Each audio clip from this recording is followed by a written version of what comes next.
Donc maintenant, on va voir quelques simplifications de la loi normale multivariée pour faire du classement paramétrique.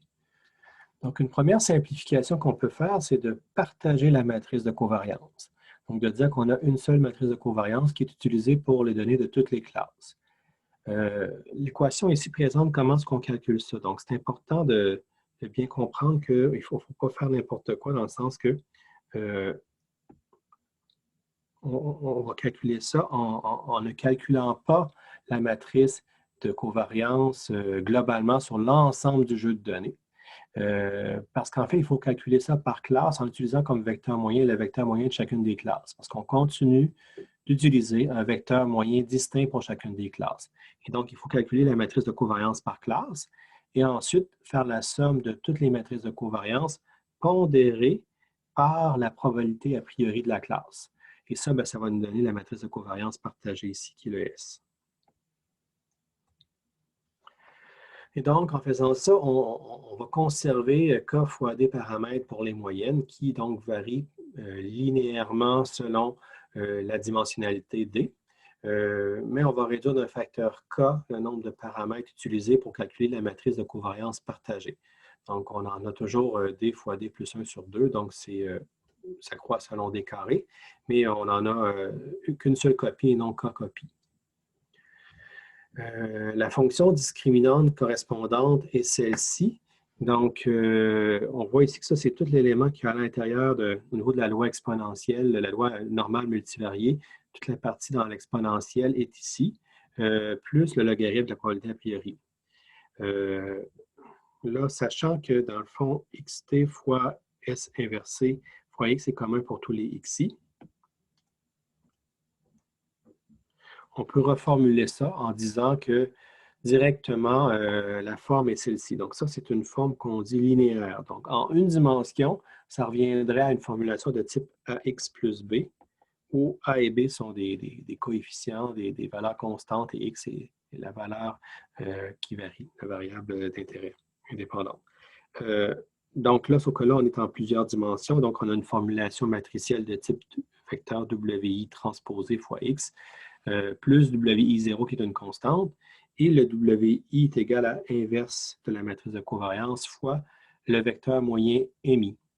Et la partie constante est tout ça ici, donc c'est tout ce qui reste. Donc c'est ça. Donc cette simplification-là nous amène un modèle qui ressemble à ce qu'on a ici à gauche. Donc on suppose ici qu'on a des données qui sont distribuées en vérité, en vrai, selon des lois normales multivariées, mais avec des matrices de covariance distinctes. Donc, ils n'ont pas les mêmes matrices de covariance. Mais si on applique un modèle linéaire où on fait l'hypothèse que c'est une matrice de covariance partagée, la même pour toutes les classes, on arriverait à une frontière de décision qui ressemblerait à ça ici, à gauche. Donc, on voit qu'avec un modèle linéaire, c'est une frontière. La frontière est une droite en deux dimensions, est un hyperplan à plus haute dimensionnalité. Ça sépare l'espace en deux. D'un côté, c'est une classe, de l'autre côté, c'est une autre classe. C'est l'autre classe parce qu'on est en deux classes. Alors que si on utilise un modèle quadratique, là, qui est donné comme étant le QDA ici, le modèle quadratique, lui, ne suppose pas le partage de la matrice de covariance et donc donne des frontières de décision qui sont peuvent être décrites par des fonctions quadratiques. Donc, on voit qu'on a cette découpure-là ici, qui est quand même intéressante là, selon les données. Puis si les données sont véritablement distribuées selon des lois normales, c'est la meilleure frontière de décision qu'on ne peut pas faire si nos estimations sont bonnes.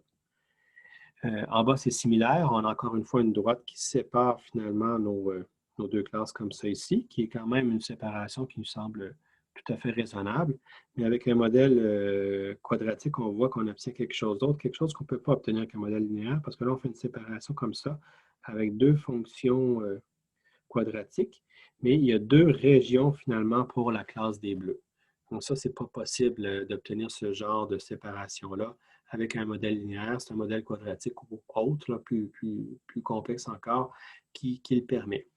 Puis ce modèle-ci fait du sens, en particulier dans cette région-là au centre, où là, on voit que les rouges sont très présents dans cette région-là. On devrait assigner donc les données dans cette région-là au rouge, mais ailleurs, ça reste en haut et en bas, ça reste les bleus.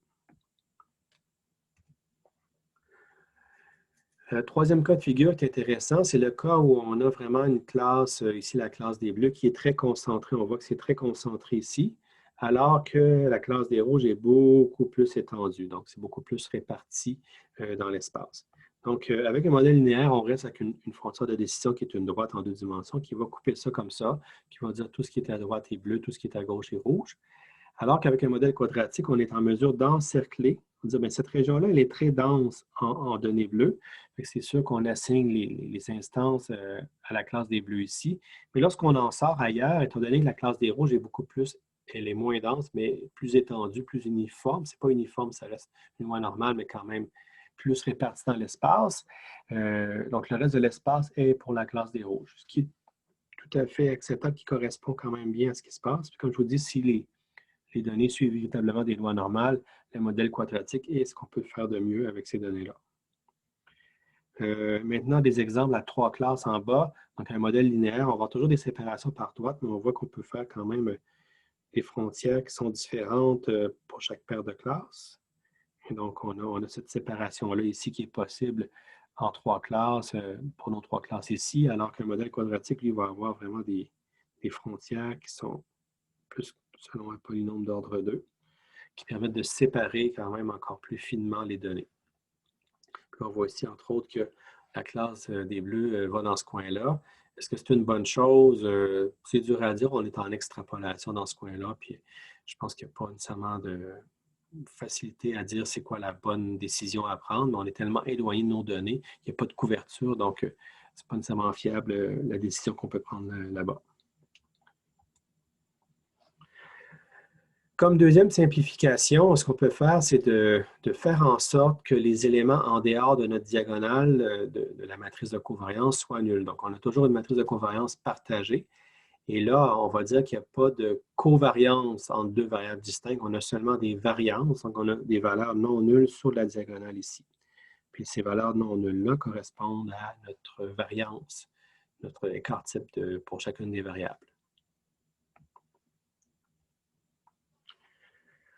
Le classifieur, la fonction discriminante qui correspond à ça, on appelle ça un classifieur bayésien naïf. Pourquoi naïf?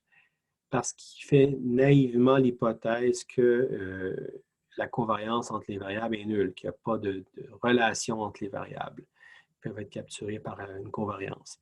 Et donc ça, c'est une simplification parce que généralement, il y a toujours une certaine relation entre les variables qui nous permet de faire une meilleure décision. Mais voilà, le modèle est ici. Puis ce modèle-ci, ben, si on regarde bien, donc la formulation ici est plus avec une sommation, mais on fait la sommation des différences entre la valeur de la variable J pour notre donnée, moins le vecteur, la composante J, donc la valeur pour la jème dimension du vecteur moyen MI. Donc ça, c'est le MIJ. Tout ça divisé par l'écart type de la variable J mis au carré. Donc on va sommer ça pour toutes les dimensions, toutes les variables qui nous intéressent, plus le logarithme de la probabilité a priori pour la classe en question. Donc, c'est là qu'on a une réduction quand même importante du nombre de paramètres parce qu'on passe d'un modèle qui croît quadratiquement selon le nombre de paramètres, là, étant donné qu'on a des covariances qui croît selon d carré. Maintenant, on a une réduction à un ordre linéaire où on a seulement des valeurs dans notre matrice de covariance estimée. C'est les écarts types pour chacune des variables. Donc, c'est quand même intéressant en termes de simplification de modèle. Maintenant, on peut faire une troisième simplification où là, on va dire que la matrice de covariance est isotropique, c'est-à-dire que la variance, l'écart type, est le même pour toutes les variables. On va supposer qu'on a une variance qui est uniforme sur l'ensemble des variables. Donc, notre matrice de covariance est diagonale, mais plus encore, chaque valeur sur la diagonale sont les mêmes. Donc, on va réduire d'une distance de Malanobis qu'on a habituellement lorsqu'on suppose une forme quelconque de la matrice de covariance, en autant que ce soit symétrique. On a plus un modèle qui ressemble à une distance euclidienne au carré. Donc, ça, c'est la distance euclidienne au carré, divisée par l'écart type au carré, qui est le même partout.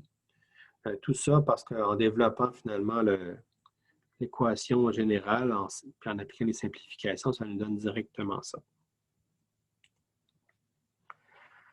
Et donc, la fonction discriminante correspondante ressemblerait à ce qu'on a ici. Donc, ça, c'est la formulation avec la distance euclidienne au carré, puis on peut reformuler, c'est exactement la même chose, mais cette fois-ci avec une sommation. On fait la sommation des différences au carré entre le x et la valeur du vecteur moyen associé à la composante xj, plus ça mise au carré, plus le logarithme de la probabilité a priori. Et comme quatrième simplification, on peut supposer que les probabilités sont a priori égales. Donc, pour chacune des classes, on a la même probabilité a priori. Donc, si on a 2 classes, on a 50-50. Si on a 4 classes, c'est 25% de chance d'avoir une donnée de chacune des classes. Donc, c'est uniforme entre chacune de nos classes.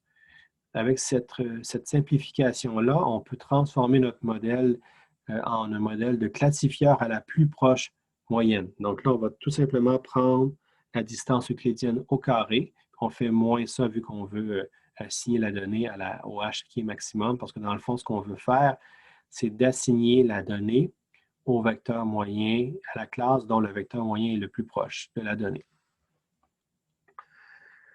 Donc, ça, le classifieur à la plus proche moyenne, c'est probablement le modèle de classement qui performe raisonnablement bien, le plus simple qu'on peut avoir. Ce n'est pas extraordinaire, mais disons que ça va faire un traitement qui devrait être raisonnable pour commencer. Donc, c'est un bon point de référence vers lequel se comparer, où on modélise chacune des classes par son vecteur moyen. Donc, c'est sûr qu'il faut faire l'hypothèse que nos données sont rassemblées autour d'un vecteur moyen. Et donc, ils sont normales ou du moins similaires à une loi normale. Donc, si on développe le classifieur à la plus proche moyenne, donc on porte de moins la distance euclidienne au carré. Donc, on peut avoir une reformulation qui est tout à fait équivalente à ce qu'on avait, mais plus sous un format matriciel et non pas un format de distance euclidienne. Puis, si on développe plus encore le produit de x moins mi transposé fois x moins mi, on arrive à ça ici. Ce qu'on peut dire, c'est que le x transposé x, qui est un peu la partie quadratique, là, la mise au carré de x, c'est la même pour tous les hi. Donc, peu importe la classe, la mise au carré est la même. Fait que dans ce sens-là, on peut l'éliminer parce que ça ne va pas influencer. Donc, pour un certain x, les hi, on va avoir une valeur constante ajoutée qui proviennent de x transposé x.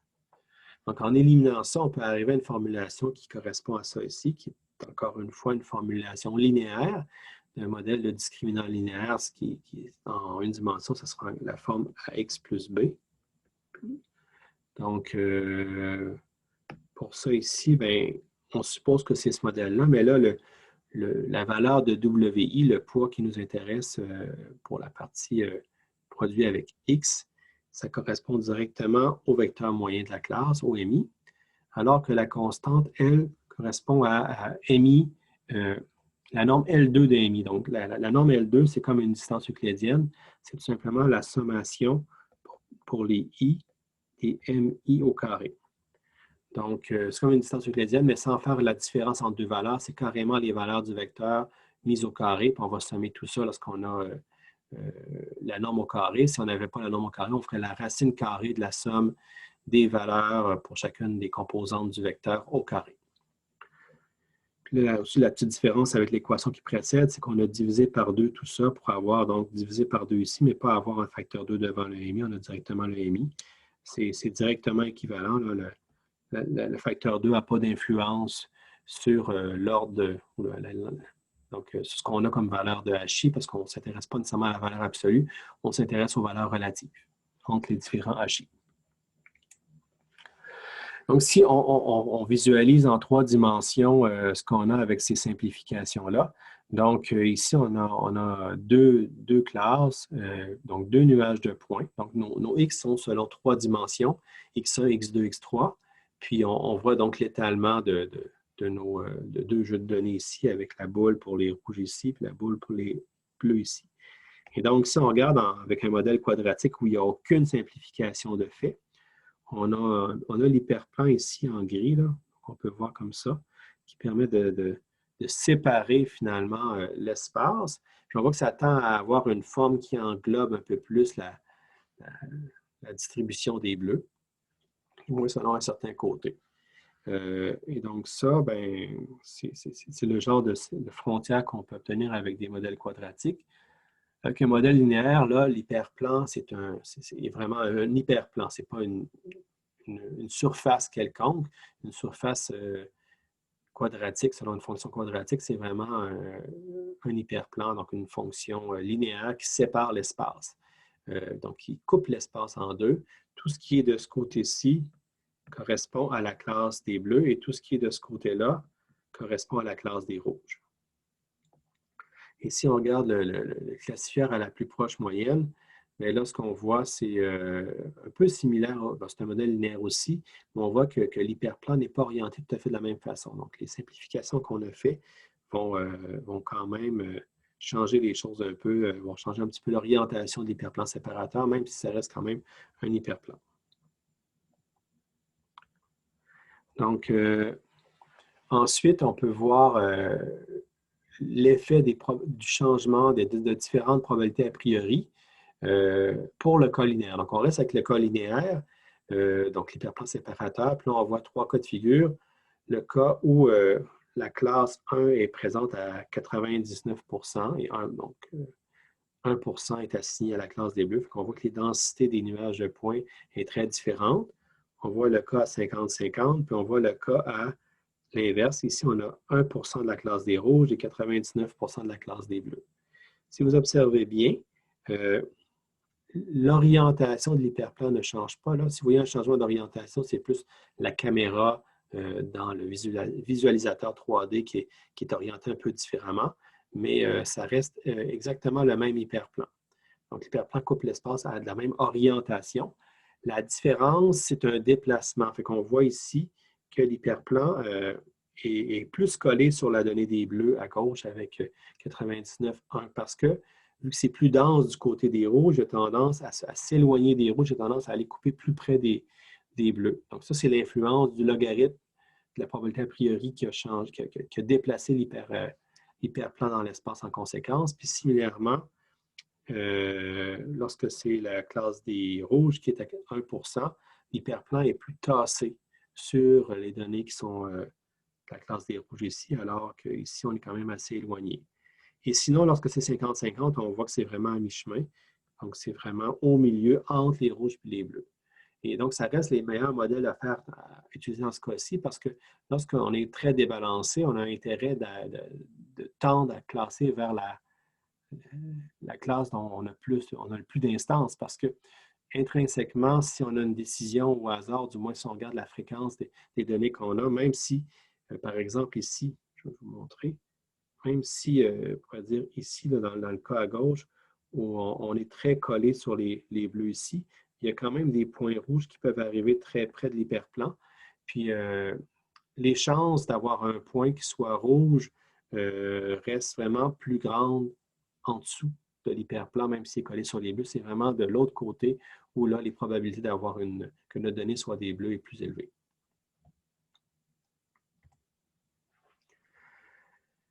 Et on peut voir aussi l'effet avec modèle quadratique, linéaire et plus proche moyenne. Donc, je vous dirais ce qu'il faut conclure. Encore une fois, il faut faire attention aux angles de caméra qui peuvent changer un petit peu la perspective, mais pour la plus proche moyenne, ici à droite, ce qu'on peut voir, c'est que l'hyperplan n'a pas changé. Donc, il n'y a aucun effet du changement de la probabilité a priori ici parce qu'on fait une hypothèse avec le classifieur à la plus proche moyenne que c'est constant. Alors que pour ce qui est des deux autres cas, bien, ce qu'on peut observer dans le cas quadratique, bon, c'est un peu subtil, mais on voit que dans l'enveloppe ici, l'enveloppe est un peu plus ouverte. On peut dire qu'elle est un peu plus ouverte sur l'ensemble de l'espace, alors qu'ici, avec 99 des données qui proviennent de la classe des rouges, on voit que l'enveloppe tend à être beaucoup plus collée sur les bleus, elle tend à les envelopper un peu plus. Et pour ce qui est du modèle linéaire, c'est similaire à ce qu'on avait vu tout à l'heure, à savoir que l'hyperplan ici s'est déplacé près des bleus parce que les bleus sont moins fréquents. Ils ont une probabilité a priori de 1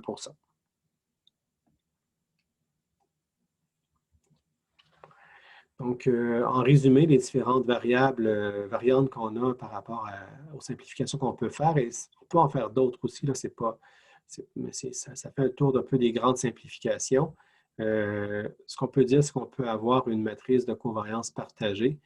On peut avoir donc une matrice de covariance qui est dite isotropique. Donc, les densités sont des boules, des hypersphères. Dans ce contexte-là, ce qu'on dit, c'est que notre matrice par classe correspond donc à une matrice qui est partagée. Donc, le sigma i, dans le fond, un sigma partagé. Et cette même matrice partagée-là, dans le fond, c'est une matrice diagonale avec la même valeur sur la diagonale. Donc, on va dire tout simplement la valeur de l'écart type au carré fois donc la valeur de l'écart type au carré fois la matrice identité i. Dans ce cas-là, on a un paramètre estimé, le sigma. Donc, ça, c'est le cas le plus simplifié. Si on va à un cas un peu moins simplifié, on va dire qu'on a un partage des matrices de covariance. Donc, c'est la même pour toutes les classes. Et là, on a une matrice qui est diagonale. Mais les valeurs sur la diagonale peuvent varier pour chacune des variables, mais il n'y a pas de covariance ici. Donc là, on a des paramètres qu'on doit estimer. Sinon, on a le cas avec le partage de la matrice de covariance, où là, on a proportionnel à d carré par rapport au nombre de paramètres estimés. Et finalement, le cas où chaque classe a sa matrice de covariance et une matrice quelconque là, de tout type. Donc là, on a K fois D fois D plus 1 divisé par 2. Donc, c'est proportionnel à D carré, mais on en a K fois plus que dans le cas où on a un partage. On peut faire ce qu'on appelle une analyse discriminante. On peut apprendre des modèles où là, on va généraliser un peu la formulation de la matrice de covariance en y insérant une forme qui est ajustable. Donc là, ce qu'on va appeler sigma i prime, donc qui est la reformulation de la matrice de covariance pour chacune des classes. On peut voir ça comme étant, d'une part, une combinaison de la matrice de covariance de la classe directement. Donc, 1 moins alpha moins bêta, tout ça fois la matrice de covariance de classe, plus bêta fois la matrice de covariance partagée. Donc là, ça fait un partage ici, plus alpha sigma carré i, donc qui est la matrice diagonale avec la même valeur sur la diagonale, donc la matrice de covariance isotropique, où on a seulement une variance commune. Mais si on fait cette formulation-là, l'intérêt, c'est qu'on peut jouer avec le alpha et le bêta pour avoir les différentes formes qu'on a vues. Par exemple, si on dit que le alpha et le bêta sont tous les deux égaux à 0, ce que ça veut dire, c'est qu'on annule ça, puis ça ici, ça vaut 0. On a directement sigma i. Fait que là, on tombe sur le cas de base où on a une matrice de covariance par classe sans aucun partage. Si on a un alpha de 0, mais un bêta de 1, donc là, ce que ça veut dire, c'est que ça, on ignore ça. Et ça ici, ça vaut 0, mais ça vaut 1. Ça veut dire donc qu'on va tout éliminer ça. Il nous reste seulement le cas ici, donc sigma i prime est égal directement à la matrice de covariance partagée sigma. Le reste est à ignorer. Donc ça, c'est quand même un cas aussi très intéressant qu'on a vu. Et on peut avoir un troisième cas de figure où le alpha est égal à 1 et le bêta est égal à 0. Donc, ce que ça veut dire, c'est que c'est égal à 0, on élimine ça. Ici, c'est 0, mais on a un ici, ce qui va faire en sorte qu'on va éliminer tout ça. Donc, puis le alpha vaut 1, fait qu'on a finalement l'équivalent de sigma carré i. Donc, ce qui revient à un classifieur à la plus proche moyenne. Bien, si on a une matrice de covariance isotropique partagée, si on fait l'hypothèse supplémentaire que les probabilités a priori sont égales, on a un classifieur à la plus proche moyenne. Sinon, c'est un petit peu différent, mais c'est quand même très près de ce qu'on a vu comme classifieur à la plus proche moyenne. Donc, entre les deux, on a des différents mélanges. On peut dire qu'on ne veut pas avoir quelque chose qui est, par exemple, une matrice de covariance totalement partagée, mais on ne veut pas aussi avoir quelque chose qui est totalement différent par classe. On pourrait, par exemple, avoir un cas où on dit, bon, alpha est égal à 0 parce qu'on ne s'intéresse pas à cet aspect-là, mais on a un bêta de 0,5. Un bêta de 0,5 voudrait dire qu'on a, dans notre matrice de covariance par classe, on a la moitié qui provient d'une mise en commun et une autre moitié qui provient de ce qu'on a spécifiquement pour notre classe. Puis ça, ben, ça peut être intéressant parce qu'on se met à manipuler la complexité du modèle. Donc, on peut avoir des modèles plus ou moins complexes. Le modèle le plus complexe, entre guillemets, possible ici, c'est le cas de alpha et bêta égaux à 0. Mais sinon, si on joue avec les alpha et les bêta, on va aller vers plus ou moins de simplification. Donc, on pourrait penser utiliser ce modèle-là, puis d'intégrer l'ajustement des alphas et des bêtas selon une méthode de régularisation. Donc, de dire qu'on veut minimiser l'erreur, maximiser la vraisemblance, mais en même temps, on veut aussi faire en sorte que alpha et bêta soient différents de 0. On veut les monter peut-être à 1, soit au niveau de bêta, soit au niveau d'alpha, pour pouvoir réduire le modèle, le rendre moins complexe. Donc, une forme de régularisation serait possible ici.